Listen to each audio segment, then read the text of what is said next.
President. Senator from Texas. President, we are not at a quorum call. Is that correct? That's correct.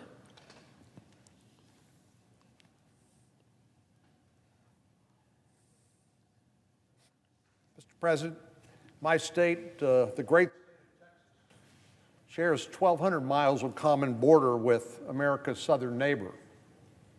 Along the border, you will see big cities, small towns, rural farms, and ranches. You'll find successful businesses that depend on free-flowing, legitimate trade and travel with our southern neighbor. And you'll meet countless people who are proud of the strong ties our country has with Mexico, and many who have relatives on both sides of the border. These influences can be seen throughout our state, from the names of cities like San Antonio, to the food we eat, to the music we enjoy, and the diversity of people in our communities. A strong U.S.-Mexico relationship has been a boon to Texas, but it's also vital to the rest of the country. Mexico is our second largest trading partner for both imports and exports. It's a major market for American energy, machinery, chemicals, and agricultural products. And we import everything from transportation equipment to avocados. It's not uncommon for certain products, such as automobiles, to cross the border multiple times throughout the production process before eventually making their way to consumers in the United States. A strong relationship with Mexico is important to our economy. But Mexico isn't just a trading partner. It's not just about the economics between our countries. Mexico is also a necessary and vital security partner.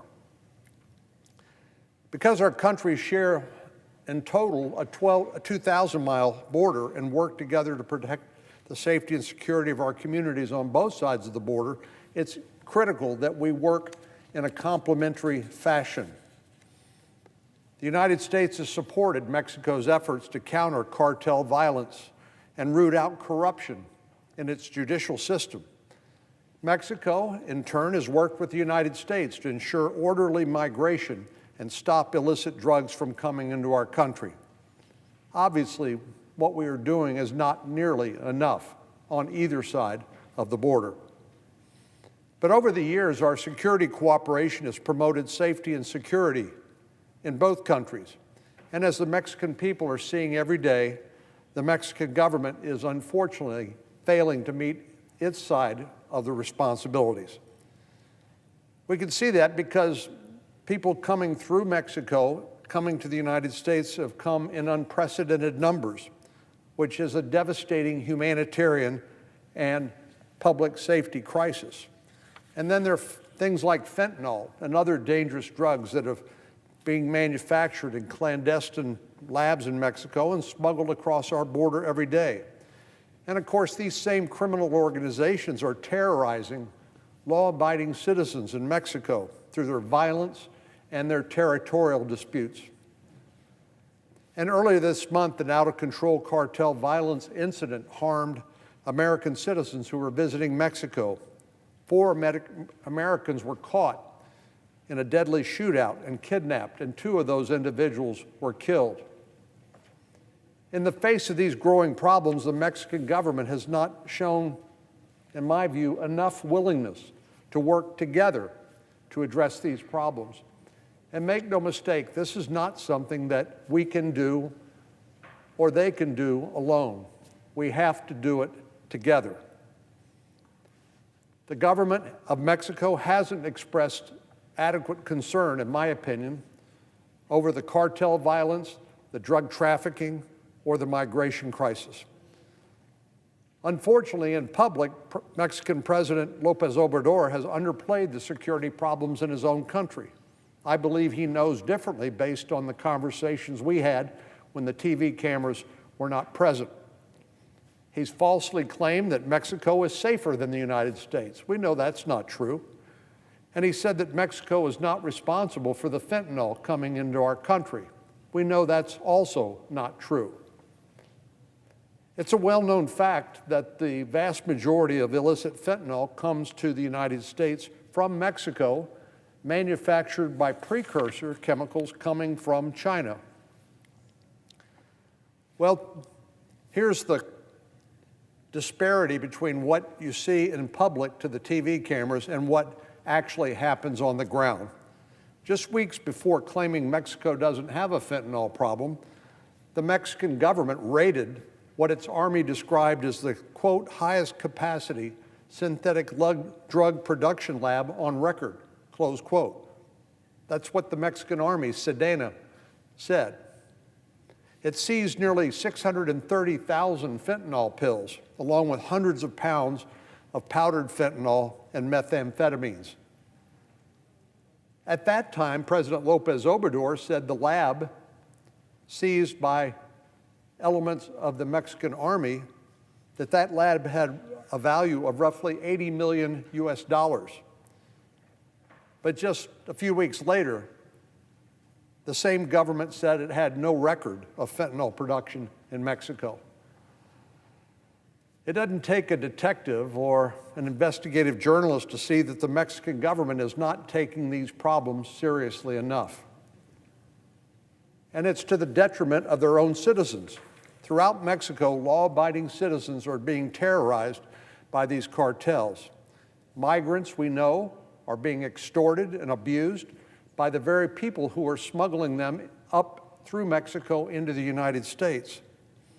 And we know that communities across this country are experiencing waves of drug overdose, or what some call fentanyl poisoning, from the drugs that are smuggled from Mexico into the United States. And frankly, the López Obrador administration is not doing nearly enough to work together with us in this problem that we share in common, sadly to say. Given the severity of these challenges, there's a clear need for action. But we've got to proceed carefully. Because while Mexico ultimately has many problems, it is our southern neighbor, and our economies are interconnected through the U.S.-Mexico-Canada trade agreement, the successor to NAFTA. And we know that its success, Mexico's success, will ultimately benefit the United States in terms of a better economy, more prosperity, more trade, more jobs. Our countries are inextricably linked together in terms of security and prosperity, and we need to find a productive path forward.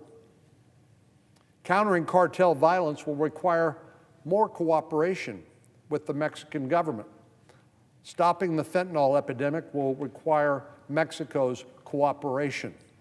Addressing the border crisis will require Mexico's cooperation. Now, although it may make us feel good at times, we can't just simply lash out in anger or say, we're going to do this knowing that maybe it might get you a hit on TV, but it doesn't actually solve any problems. We need to make strategic decisions together with Mexico that will lead to real change. As a presiding officer knows, we had a bipartisan congressional delegation to Mexico this weekend to learn more about the ongoing security challenges so we can figure out with our Mexican counterparts what kind of changes need to be made and what exactly those changes would look like. We had 12 members of Congress, House and Senate join the trip. From the Senate, we had Senators Moran, Senator Lee, Senator Capito, Senator Coons, Senator Murphy, Senator Sinema, Senator Welch, and myself. From the House, we had a bipartisan delegation, Congressman Cuellar, Congressman Tony Gonzalez, Congresswoman Escobar, and Congresswoman Salazar. Well, suffice it to say, between the 12 of us, Democrats and Republicans, House and Senate, we have varying political views and many differences of opinion on a host of topics. But on this weekend trip to Mexico, we all agree the ongoing crisis in Mexico is unsustainable and something needs to change. We wanted to visit Mexico so we could learn for ourselves what the facts are, not as they're spun by either elected officials or by the media.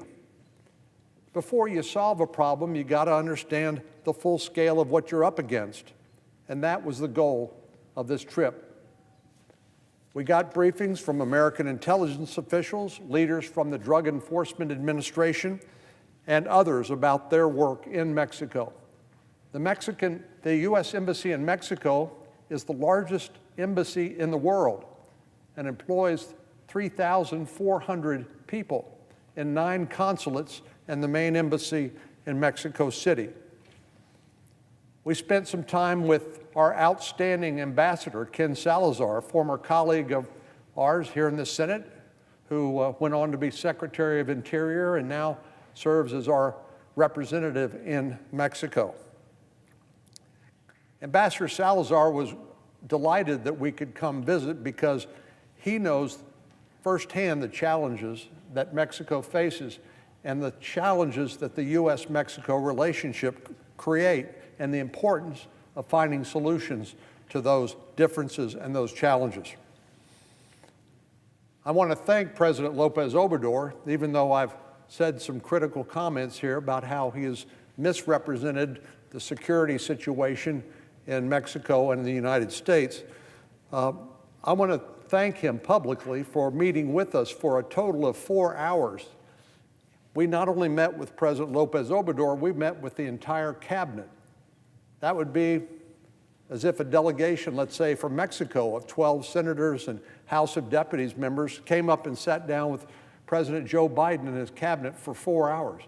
It was unprecedented exchange of information and points of view, and I think demonstrated the Mexican government's desire to have a closer working relationship with the United States Congress and the United States of America. At the top of the list of the things we talked about were the ongoing security challenges, which have had a deadly impact on both countries. Members of our delegation didn't pull any punches. We did it respectfully, but we forcefully presented our frustration with the ongoing cartel violence, the drug trafficking, and unchecked migration. That's what friends do, Mr. President. We have frank exchanges, even when we disagree. But we are friends with Mexico, and we have to work this out together. And we have to start with a common understanding of what the facts and the challenges are. We told President López Obrador that his administration must do more to address these challenges, and we emphasized that the failure to do so will have a negative impact on our historically strong and important partnership. There are many ways to improve the security cooperation between our countries, and our delegation stressed our willingness to work with President López Obrador's administration and the government of Mexico to support their efforts to defeat the cartels. Overall, our conversations with the Mexican president were extremely candid and tough, but they were respectful of not only the high office that President López Obrador holds, but also of the fact that we were dealing with the head of a sovereign country. We've seen the positive impact in my state of a strong relationship with Mexico, but it also redounds to the benefit of the nation. And the better, as I said earlier, the better Mexico does by defeating the cartels, by interdicting the drugs and the precursors that come from other parts of the world, the better the quality of life, the safety and security will be for the people who live in Mexico, the Mexican people.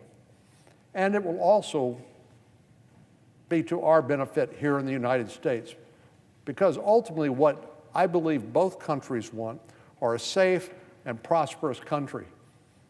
And we can do this together. Our close ties are extremely beneficial to both countries. And I hope President López Obrador took our good faith and candid comments about the failures to deal with security and migration to heart. We certainly expressed our views, as I said, in a candid and a civil and respectful way, but I think we delivered the message clearly, and I hope he will take that to heart. Mr. President, I yield the floor.